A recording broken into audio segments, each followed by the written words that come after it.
আসসালামু আলাইকুম। দেখুন আজকের এই ফোনটি সাব্বির ভাই পাঠিয়েছেন। উনি ঈশ্বরদী পাবনা থেকে পাঠিয়েছেন। উনি একজন স্টুডেন্ট মানুষ।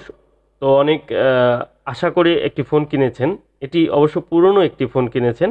তো এমআই নোট 10 লাইট একটি ফোন।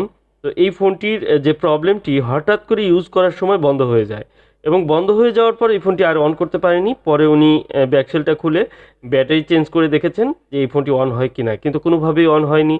পরবর্তীতে ফোনটি আমার কাছে পাঠিয়েছেন। তো এই ফোনটির ব্যাকসেলের কালারটি দেখছেন যে একদম খারাপ হয়ে গেছে। তো ফোনটি মূলত একদম ডেড মোডে আছে, কোনো ধরনের চার্জিংয়ের লোডিং নেই বা কোনো রেসপন্স নেই এবং কি ফোনটি অনও হচ্ছে না। তো আমি ফোনটির মাদারবোর্ডটি দেখব। আর এই ফোনটি উনি পুরনো কিনেছেন, তবে এই ফোনটি উনি নাকি ইউজ করতেছিলেন। ইউজ করার সময় হঠাৎ করে অফ হয়ে যায়। তো প্রত্যেকটি ফোনেরই এক এক ফোনের কন্ডিশন থাকে। আমি আজকে এই ফোনটির কন্ডিশন দেখব এবং আপনাদের সাথে শেয়ার করব। আর আসলে এ ধরনের ফোনগুলো বিশেষ করে এমআই নোট 10 লাইট এই ফোনটিতে যেহেতু 730 জি প্রসেসরটি ইউজ করা হয়েছে কোয়ালকম স্ন্যাপড্রাগনের। আপনারা জানেন যে এই ফোনটির একটি কমন ইস্যু রয়েছে, যেমন আপনার হ্যাং হয়ে যাওয়া, রিবোটিং হওয়া বা ক্যামেরা ইস্যুজ আসা অথবা সাউন্ড হচ্ছে না। এ ধরনের প্রবলেমগুলো কিন্তু এই ফোনটিতে হতে পারে। খুব ভালো একটি দামি ফোনই বলা চলে এই ফোনটি। আসলে শাওমির মধ্যে ভালো ফোনের মধ্যে এটি একটি ফোন বলা যেতে পারে। কিন্তু এই ফোনটিতেও কিন্তু এই প্রবলেম প্রসেসর ইস্যুটি রয়েছে। এর আগেও এ ধরনের প্রসেসর ইস্যু নিয়ে এই ফোনের কাজ আপনাদের সাথে শেয়ার করেছি। তো আমি খুব সুন্দরভাবে একে একে রেবন থেকে শুরু করে ক্যামেরা এবং সব কিছু আমি রিমুভ করে নিচ্ছি এবং কি মাদারবোর্ডটি বের করে নেব। আর এই ফোনটির আরেকটা প্রবলেম রয়েছে, সেটি হচ্ছে ব্যাটারিটি একটু ফোলা। ব্যাটারিটি ফোলা থাকার কারণে কিন্তু ব্যাকসেলটি অটোমেটিক খুলে যায়।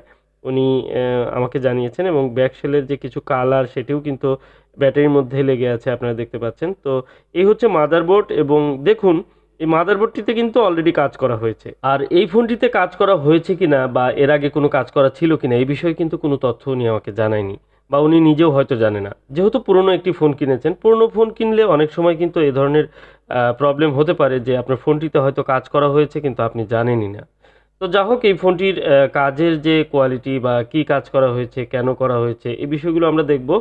আমি দেখতে পাচ্ছি মাদারবোর্ডের এইটির যে স্টোরেজ আইসিটি রয়েছে ইউএফএস সেটি কাজ করা হয়েছে এবং সিপিইউ কাজ করা হয়েছে, সিপিইউ রিবোলিং করা হয়েছে, দুটি আইসিতে কাজ করা হয়েছে। তো আমি অলরেডি সাব্বির ভাইকে একটি টেক্সট করে রাখলাম ছবি পাঠিয়ে, কারণ হচ্ছে যে উনি এই বিষয়টি হয়তো জানতেন না। ওনাকে জানালাম যে ফোনটির প্রাথমিক কন্ডিশনটি কী, মাদারবোর্ডের ছবি দিয়ে দিলাম। তো এবার আমি দেখতে পাচ্ছি যে এই মাদারবোর্ডটিতে অন্য কোনো সেকশনে কাজ করা হয়নি তেমন একটি।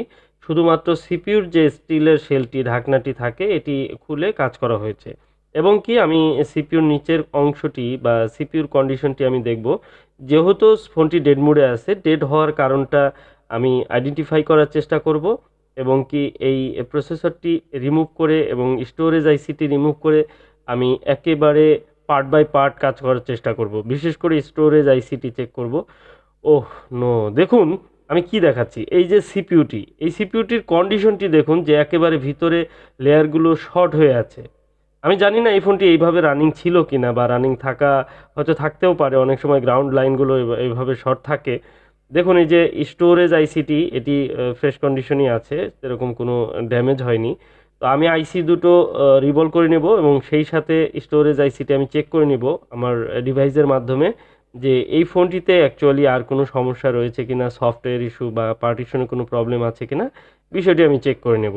এরপর আইসি দুটো রিভলভ করে আমি এই মাদারবোর্ডে বসাবো এবং মাদারবোর্ডটি এ টু জেড খুঁটিনাটি অনেক কিছু দেখতে হবে। যদিও উনি আমাকে মেসেজে বা চিঠিতে লিখেছেন যে ফোনটির ক্যামেরা অন্যান্য বিষয়গুলো খুব সুন্দরভাবে যত্ন সহকারে কাজ করতে, কিন্তু ওনার মাদারবোর্ডের যে কন্ডিশন রয়েছে আমার মনে হয় এই মাদারবোর্ডটির এ টু জেড যে কাজ করা হয়েছে এই বিষয়গুলো দেখাটা অনেক জরুরি। তো আমি একে একে কাজ করব এবং স্টোরেজ আইসি যেখানে বসে আমি বলগুলো কিন্তু সুন্দর প্লেন করে নিয়েছি। আর এখন আমি প্রসেসরের নিচের বলগুলো সমান করে সুন্দরভাবে ক্লিন করে নেব এবং মাদারবোর্ডে কিন্তু বন্ডিং প্যাডগুলোর যে লাইনগুলো সেগুলো মোটামুটি বলা যায় যে খুবই সুন্দর আছে। কোনো ধরনের লাইনগুলো কিন্তু ড্যামেজ হয়নি। যতটা ড্যামেজ হয়েছে প্রসেসরের নিচের লাইনগুলো সেগুলো কিন্তু খুবই খারাপ অবস্থা আমি দেখলাম। তো আমি মাদারবোর্ডটি ক্লিন করে নিচ্ছি এবং মাদারবোর্ডের যে অন্য জায়গাগুলো সেগুলো একটু চেক করব যে কোথাও কোনো প্রবলেম আছে কিনা।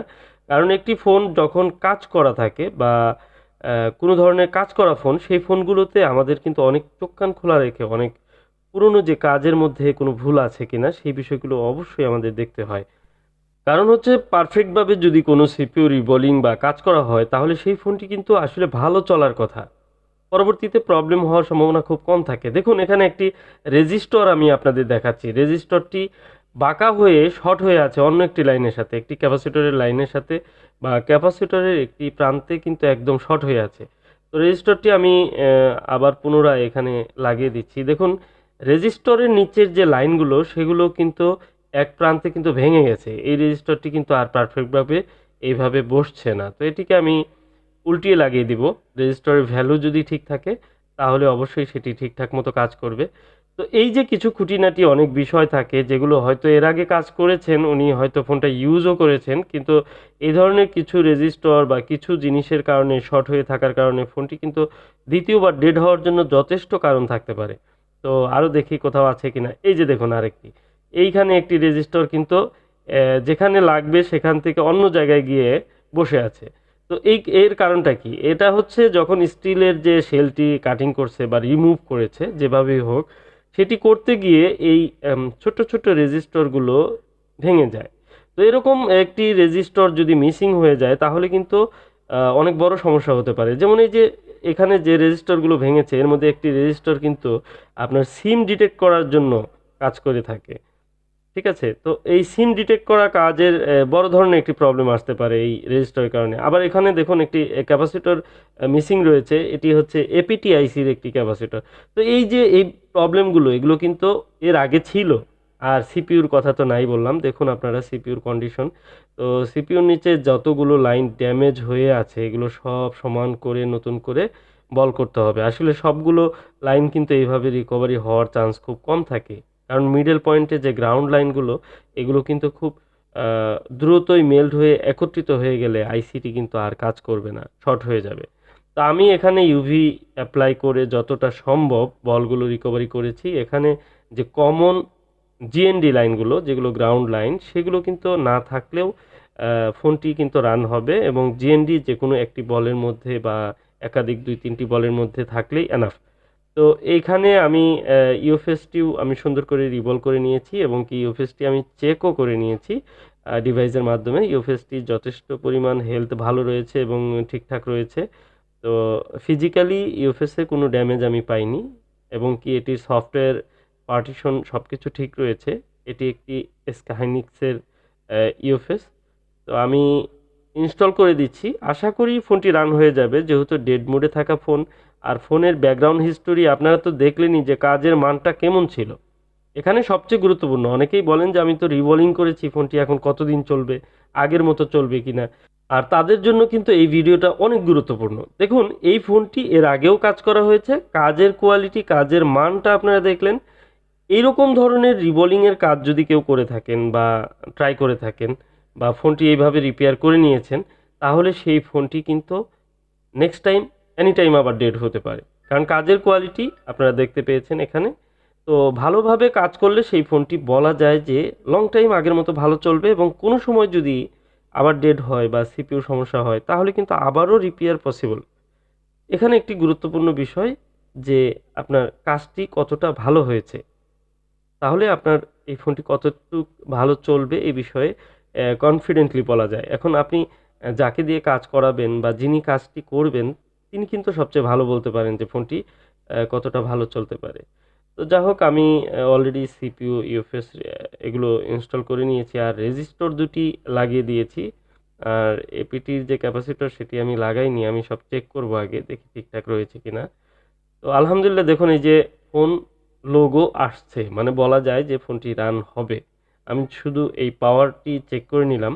এরপর আমি সম্পূর্ণ ফিটিং করে বা থার্মাল পেস্ট লাগিয়ে সবকিছু লাগিয়ে তারপর কিন্তু আবার ফুল ফিটিং করব।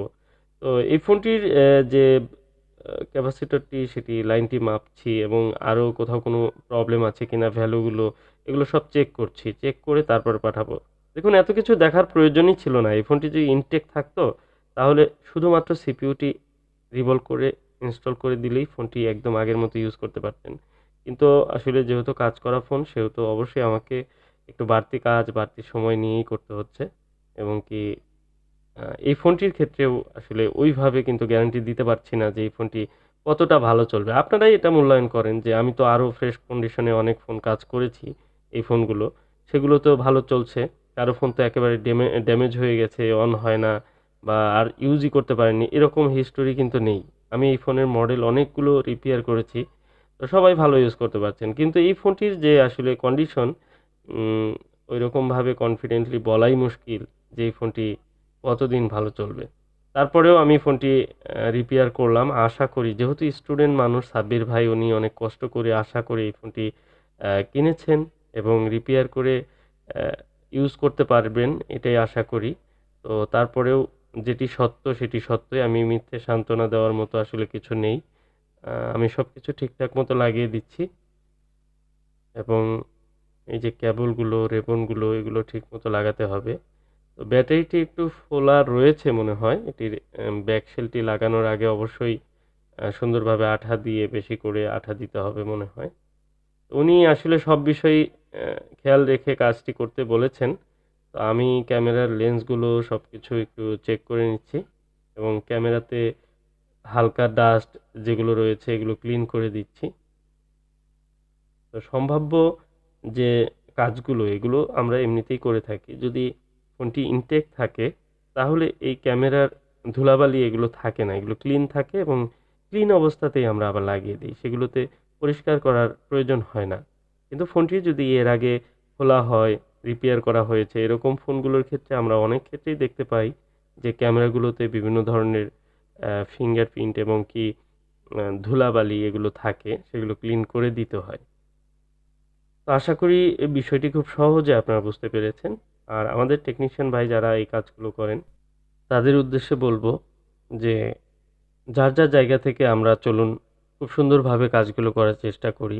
বিশেষ করে যত্ন সহকারে যদি কাজগুলো করি এবং কি আমরা যে কাজগুলো পারবো আসলে সেই কাজগুলো করার চেষ্টা করি যেগুলো নষ্ট না হয় যেন। তাহলে আমাদের অবশ্যই ডে বাই ডে সুনাম ছড়িয়ে পড়বে।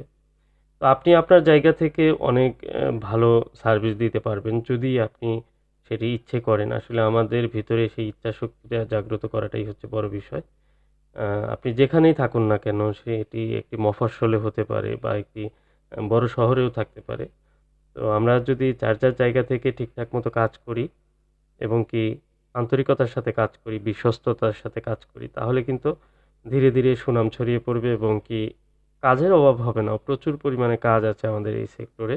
শুধু আমাদের আন্তরিকতা এবং কি বিশ্বস্ততার সাথে আমাদের কাজগুলো করে যেতে হবে। যারা সার্ভিস নিবেন তারাই আপনি যদি সঠিকভাবে ভালোভাবে কাজ করতে পারেন একের পর এক দেখবেন যে তারাই আপনাকে বিভিন্ন লোককে সাজেস্ট করছে আপনার কথা। তো যা হোক আমি যেহেতু প্র্যাকটিক্যালি এই সেক্টরে কাজ করছি এবং কি আমার কাছে প্রচুর পরিমাণে ফোন আসে এবং কি কাজগুলো করে আসলে চেষ্টা করি সবার সহযোগিতা করার, মানে সেবার নিয়তে কাজগুলো করার। তো আজকের মতো ভিডিওটি এ পর্যন্তই। ভালো লাগলে লাইক করে যাবেন।